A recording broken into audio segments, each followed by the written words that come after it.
The year is 1954. The main character in this saga is Charles Browning. Our journey began 50 years ago. Today, 50 years later, we have reached the top of the mountain, almost reached our goals. Each story has an end and a beginning, so let us go back 50 years to the beginning and follow our journey. There were baby steps and giant steps, rough sledding and smooth sailing, hard times and good times. With much courage and adventuresome spirit, Mr. Browning and his wife of 8 years opened their own business, Browning Funeral Home. The hours were 24/7, no off time. With young children and very little money, they began their days of high-risk business owners. While others were golfing, fishing, and relaxing, Mr. Browning was faced with the world of business and many demands.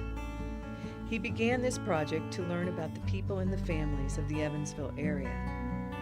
This project ultimately became the Browning Genealogical Database. This is a story of the average person. Mr. Browning typed all of the deaths from the obituary column from the Evansville newspapers. He created his own format into 15 categories, which included the vital information about the deceased person. Information was typed on 3x5 cards. These 3x5 cards were filed alphabetically for easy access. The most interesting aspect of his death records was the survivor list of the deceased person. These survivors allows a researcher to build a family tree. From this tree, one can reach back more than 100 years, and the tree grows and grows. The growing tree becomes a treasure and a haven for genealogists. Finding one's ancestors is the goal of a genealogist. Each ancestor is a clue to another ancestor, so again, the growing tree continues to grow. The genealogists are ecstatic.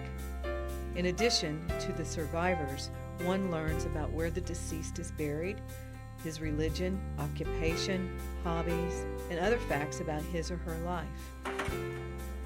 The alphabetical filing was vital to this project. All vital records throughout the nation are filed by date. The Browning database is unique because it is filed alphabetically. As time passed, Mr. Browning recognized the need for information to be accessible. He was frequently called by the library and by members of the community for information.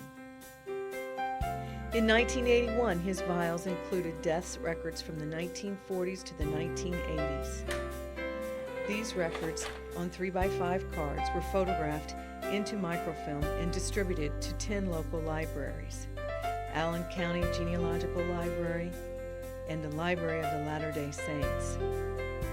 The local librarians commented that Mr. Browning's files were among the most used resource in the library.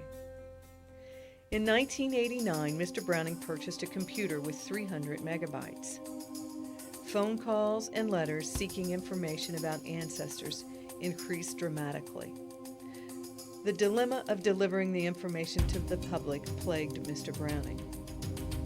A user-friendly program for delivering information to the computer was designed by Mr. Joseph Taylor in 1990.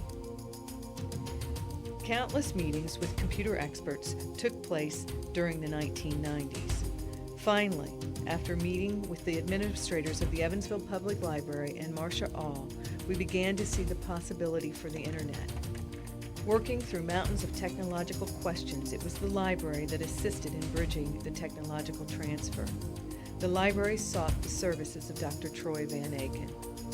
It was determined that the Browning records would be donated to the Evansville Public Library, and the library would maintain the database. This system allows for everyone, everywhere, to view Mr. Browning's genealogical records on the Internet.